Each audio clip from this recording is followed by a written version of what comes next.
Salut ma tortue, dans cette nouvelle vidéo, je vais te donner les 10 plus belles randonnées que j'ai pu faire durant mes voyages à travers le monde.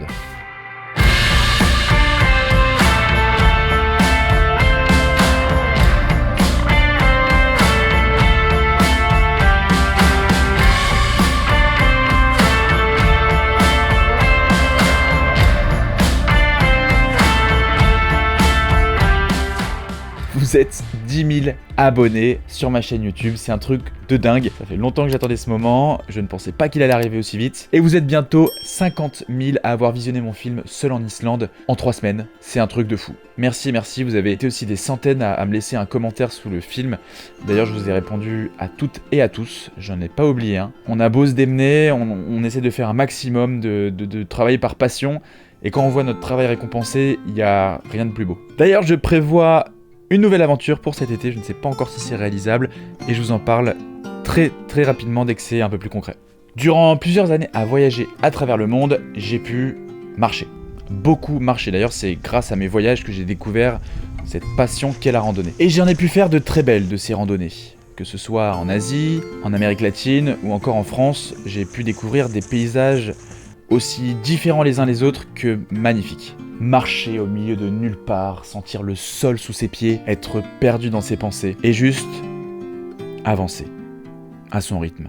Vu le grand succès de mon film Seul en Islande, je me suis dit que ça pouvait t'intéresser, très certainement que je te donne un top 10 de mes plus belles randonnées que j'ai eu la chance d'effectuer pendant mes voyages à travers le monde. Et ce top 10, il commence à côté de chez nous, et plus précisément à côté de Paris. La randonnée des 25 bosses à Fontainebleau, à peine 1 heure en voiture de Paris. C'est peut-être pas très exotique comme destination, mais la randonnée n'en est pas moins difficile. J'ai eu la chance de l'effectuer plusieurs fois, dont une fois avec notre cher capitaine Rémi, un autre influenceur voyage et ami à moi. Comme son nom l'indique, on monte et on descend 25 bosses. Et ça travaille bien au niveau des cuisses. Beaucoup de randonneurs utilisent cette randonnée d'ailleurs pour s'entraîner, notamment à l'ascension du Mont Blanc. Moi j'y suis allé plusieurs fois et ça m'a notamment servi pour m'entraîner à ma traversée de l'Islande. C'est pour moi un paysage plutôt unique dans son genre.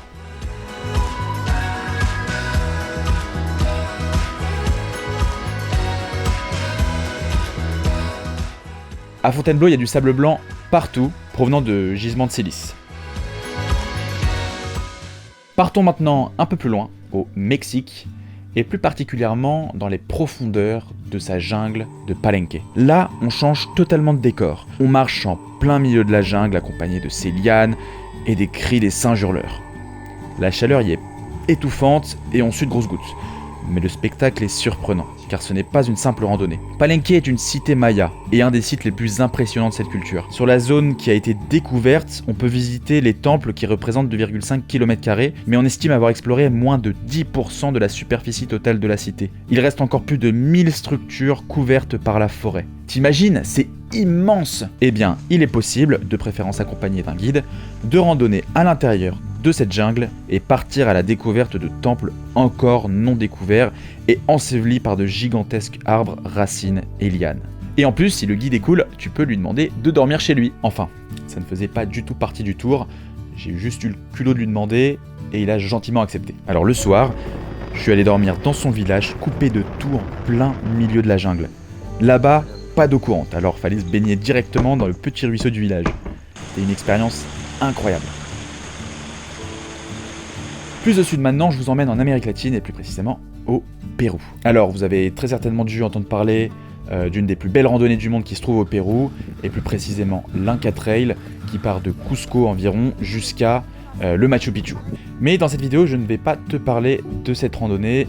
Alors pourquoi ? Eh bien tout simplement parce que je ne l'ai pas fait. Alors je t'explique. À l'époque, on était assez pris par le temps. Quand on a effectué ce périple de Pérou et Bolivie avec mon meilleur pote Brice, on avait un seul mois pour faire 2 pays. D'ailleurs, j'en ai fait une vidéo, tu peux cliquer en haut à droite pour visionner la vidéo de mon périple au Pérou et en Bolivie. Et vu qu'on n'avait pas trop de temps, on a eu la pire idée que de prendre le train pour nous rendre au Machu Picchu. C'était la pire décision de notre vie, je pense, et on a loupé une des plus belles randonnées du monde. Je t'invite cependant grandement à t'intéresser sur le sujet de l'Inca Trail, de cette incroyable randonnée, si tu souhaites partir à l'aventure pendant plusieurs jours, si tu veux traverser des paysages qui sont un mélange de montagne et de jungle, c'est vraiment la randonnée que tu cherches. Non, la randonnée que je vais parler dans cette vidéo, c'est une randonnée qui se trouve un peu plus au sud, à côté d'une ville à l'architecture très européenne, Arequipa. Et cette randonnée, c'est le canyon de Colca. Cette randonnée, la descente du canyon de Colca, c'est une des plus belles randonnées que j'ai pu faire durant tous mes voyages. Et il faut pas avoir le vertige. En gros, tu pars t'engouffrer dans un canyon,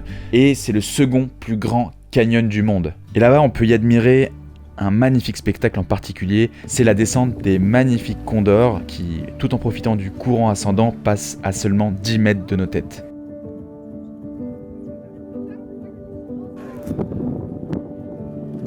À la fin de la journée, on peut dormir dans un oasis paradisiaque au fond du canyon et se baigner dans des piscines naturelles qui proviennent des cascades environnantes. Rien que d'en parler, j'ai envie de pleurer. J'aurais jamais cru dire ça une fois dans ma vie, mais vivement lundi. Et pour ceux qui regardent cette vidéo après le confinement, vous aurez compris quand est-ce que je suis en train de tourner cette vidéo. Le lendemain, deux choix s'offrent à vous. Remonter le canyon par un chemin qui monte directement au sommet en une traite, et c'est très sportif. Plus de 1100 mètres de dénivelé à faire presque à la verticale. Il faut pas avoir le vertige. Ou remonter à dos de mule. Moi, j'ai décidé la mule. En même temps, depuis qu'on est arrivé au Pérou-Bolivie, j'arrêtais pas de dire à Brice que je voulais faire du cheval. On va dire que c'était un cheval, quoi. Et puis j'étais pas aussi téméraire et sportif à l'époque. Enfin bref, je me trouve des excuses quoi. Brice lui, il a évidemment fait à pied et il ne s'est pas retenu de me charrier très longtemps après. Le minot qui arrive avec sa mule, qui a pas osé se lever ce matin pour monter la montagne à pied. Le petit minot. Pour préciser, j'ai pris énormément soin de cette mule, je l'ai aidé à me transporter, j'ai tout fait en sorte pour lui rendre la vie facile. Par contre, je ne le referai pas parce que je ne pense pas que ces mules, surtout dans cette région-là très touristique, soient vraiment très bien traitées en dehors de ces expéditions par leurs propriétaires. Je le saurai pour la prochaine fois. Maintenant, on va traverser toute notre planète pour nous retrouver à l'autre bout, en Asie du Sud-Est et plus particulièrement en Thaïlande du Nord, à côté de la ville de Pai. Une petite ville très sympa et très chill avec une population assez babako. Peut-être que je retravaille mes textes, j'ai l'impression de parler comme un vieux. Là-bas, on peut notamment visiter un autre petit canyon d'où admirer le lever ou le coucher du soleil. J'ai préféré faire le lever, comme ça il y avait personne. J'étais vraiment seul à assister à ce lever du soleil. Mais un truc encore plus stylé, c'est d'effectuer un stage de survie qui part de la ville de Pai. Avec un petit groupe, on part pendant quelques jours se perdre à travers les rizières et les plaines thaïlandaises dans la région de Mae Hong Son.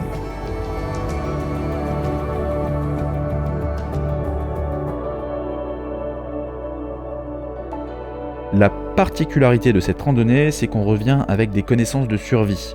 Comment faire du feu avec du bambou, cuisiner du riz, de la viande.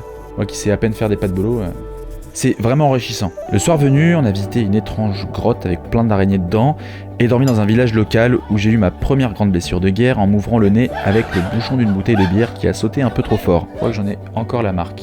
Toujours en Asie du Sud-Est, mais cette fois au Laos, j'ai trouvé un endroit assez paisible, à l'époque encore préservé du tourisme, c'était en 2016, où j'ai pu me ressourcer seul pendant quelques jours, et le nom c'est Nong Kiao.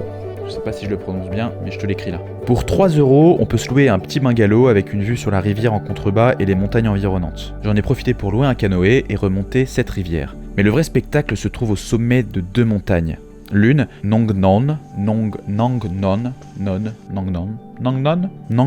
est préférable pour le lever du soleil, tandis que l'autre, Phadeng Peak, est le spot idéal pour le coucher du soleil. Et c'est seul que je me suis retrouvé au sommet de ce dernier, et où j'ai pu assister à un des plus beaux couchers du soleil de ma vie. Niveau coucher du soleil, je pense que les plus beaux que j'ai pu avoir, il y a celui-là, au Laos, et il y a aussi au Pérou, frontière Pérou-Bolivie, sur l'Isla del Sol, qui est d'ailleurs une très belle randonnée. C'est une île incroyable, sur le lac Titicaca, qui est le lac le plus haut du monde, et les paysages sont impressionnants.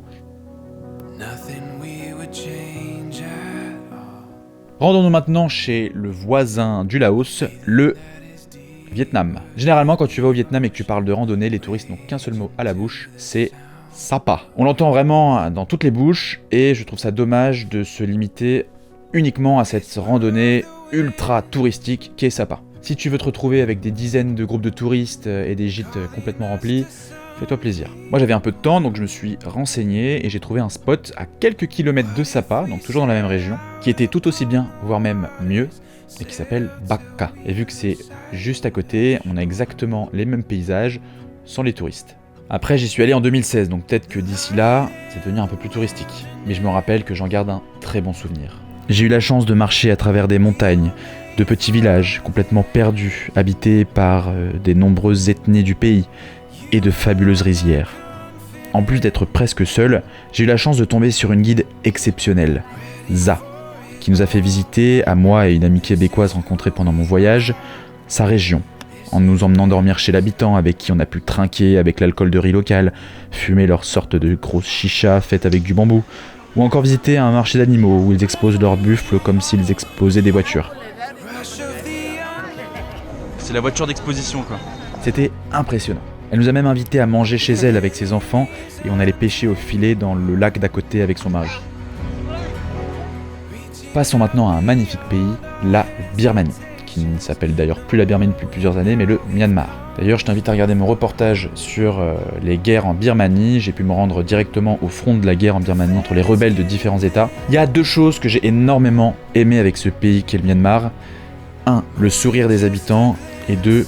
Ses magnifiques paysages. Et c'est pas pour rien qu'on l'appelle le jardin de Dieu. Et il y a notamment 2 randonnées qui m'ont marqué. La première se trouve au nord-est du pays, à Hispo, ou également appelé Thibaut, qui se situe dans l'état de Shan. On peut s'y rendre en bus ou en empruntant un train local qui fait passer sur le pont le plus haut de l'Asie du Sud-Est, le viaduc de Goteik. J'avais décidé de faire ce trek sans guide, ce qui est parfaitement réalisable.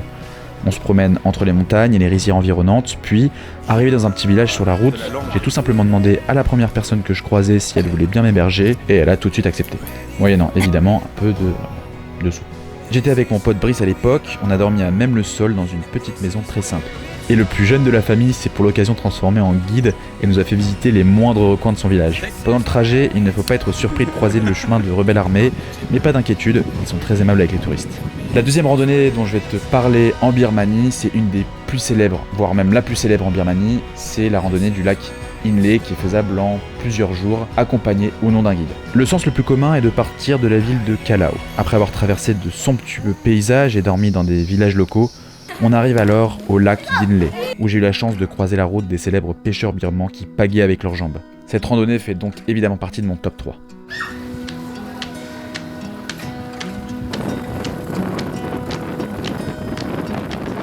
Pour mon top 2, je t'emmène dans un pays qui m'est très cher et que j'adore particulièrement, la Turquie, et plus précisément au sud de la Turquie, sur sa côte méditerranéenne. Se trouve ici une célèbre randonnée, le chemin de Lycie. Alors cette randonnée elle est très longue et je ne l'ai pas fait entièrement, seulement quelques jours. Elle fait à peu près 510 km et elle longe toute la côte de l'ancienne Lycie. Alors Lycie c'est le nom de l'ancienne civilisation qui date d'avant l'époque de l'Empire ottoman. La randonnée, qui débute officiellement à partir de la ville de Ludeniz, près de Fethiye, se termine près d'Antalya. Elle fait partie d'un des 10 meilleurs treks du monde.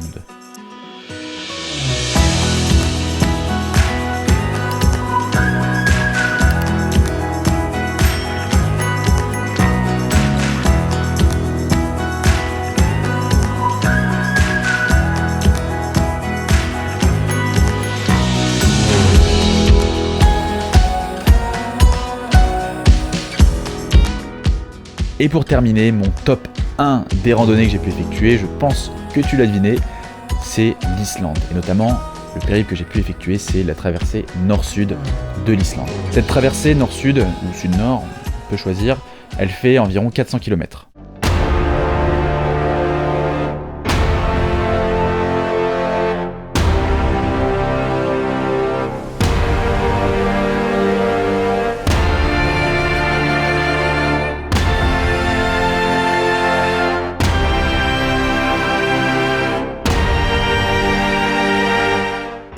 J'ai eu la chance de me retrouver complètement seul, au milieu d'une nature sauvage et préservée. Mais si tu ne trouves pas encore le courage de traverser l'Islande entièrement, je te conseille fortement d'effectuer les quelques derniers jours de mon parcours, le sentier du Laugavegur, qui te montrera les plus beaux paysages que peut t'offrir l'Islande. Marcher entre des montagnes colorées, grimper des volcans et s'enfoncer dans la neige d'un glacier, puis terminer sur une ribambelle de cascades. C'est pour moi un des endroits les plus beaux sur Terre.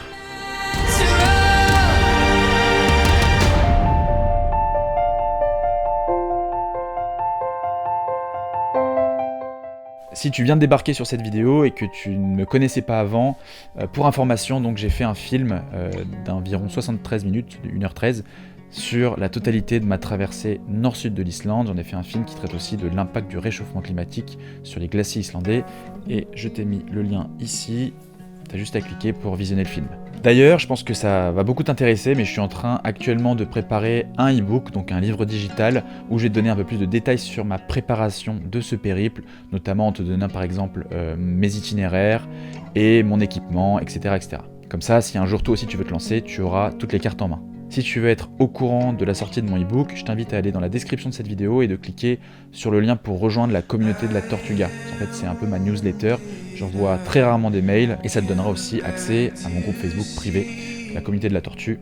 Comme ça, on aura plus facilement l'occasion d'échanger. J'aimerais terminer cette vidéo en mettant l'accent sur quelque chose de très important. La marche en pleine nature, c'est quelque chose d'incroyable. D'ailleurs, pour moi, c'est quelque chose de très sacré. C'est se retrouver connecté à la nature, mais il faut savoir en profiter tout en respectant et en protégeant la nature. C'est pourquoi, lors de chacune de nos randonnées, il faut être le plus dur avec nous-mêmes et respecter cette règle d'or.